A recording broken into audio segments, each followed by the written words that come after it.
Hello, everybody. Thank you, Anna.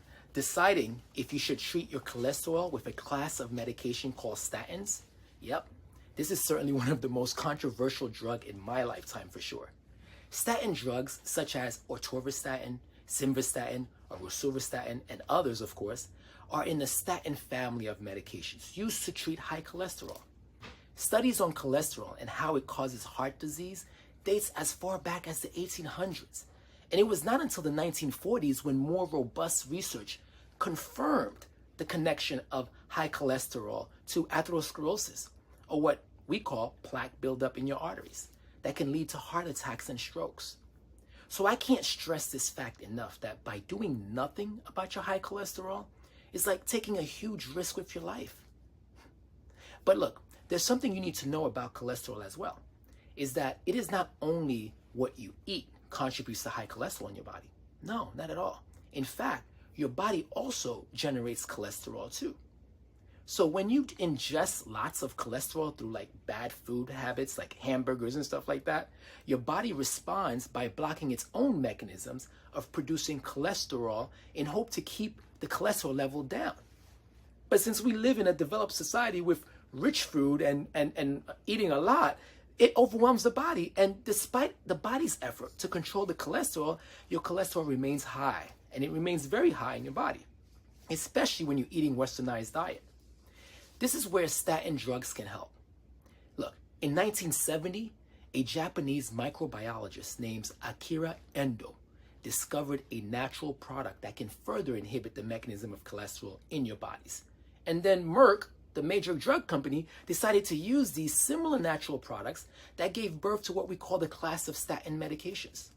So there you have it, a long and sound history that has years of valuable data for us to understand the risk and benefits of using statin drugs, and also to learn about the risk of high cholesterol in itself.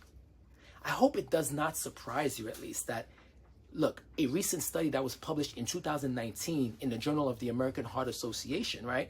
They observed people, right, that was in the Framingham study. That's over 35 years of data, of observing people for 35 years. That is right. They observed these two groups of people, those with elevated cholesterol who do nothing, and those with elevated cholesterol who treats it.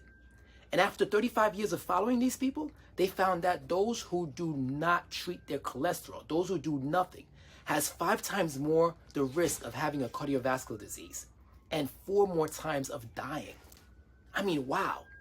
Did we really have to do that study after already knowing all we know about high cholesterol? Oh well. Look, the sirens will tell you this is urgent. I guess it's another reason why you now have to treat your high cholesterol. So, what's the risk of taking a statin drug? Although very controversial, I am tempted to replace what I'm saying risk with myths.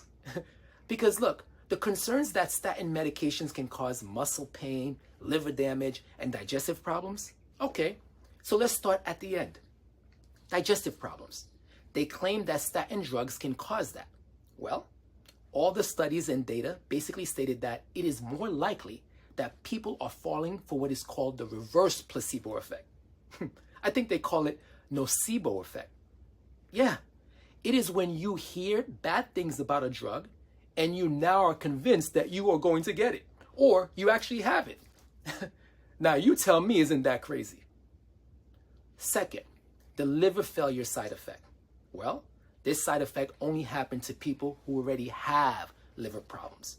And if they are taking a statin drug, for instance, it can potentially increase their risk of having liver failure. Yep, a slight chance. So if you do not have liver problems, they are not referring to you.